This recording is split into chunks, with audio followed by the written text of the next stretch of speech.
how do you choose your investors, Matt? Um, so we're very lucky to have some top level investors. One of my personal favorite investors is AJ Vaynerchuk. You guys probably know his brother. But AJ is operational minded, awesome person to deal with, not deal with, but work with. And he's such a great mentor.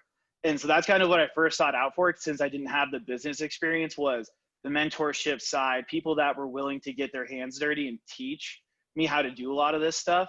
And so that's kind of what I looked for. And then when you ask them a lot of those questions, like, what do you invest in? Like, what do you see in it? And 9 times out of 10, they're investing into the founder, not into the idea. So you got to make sure like you have conviction when you're pitching, and a crazy confidence that this is going to work. And no matter what happens, you will make it work. Because a lot of the nitty gritty, they invest into you when like, for example, like when COVID happens, like this is where they put their money at, is during this time and when things look bleak. So just make sure, I would say, like, the self-confidence in there, even if you don't know, you just got to make it work.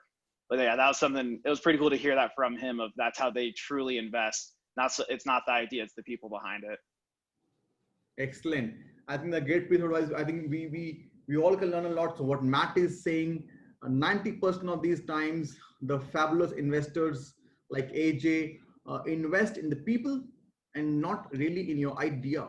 So if you are convinced that the idea will work and that conviction is being shown on your face, the investor will see a conviction and will put the money in. And of course, they'll give you the mentoring because they have put the money in. So they got to mentor you as well. Thank you so much, Matt, for that valuable piece of information.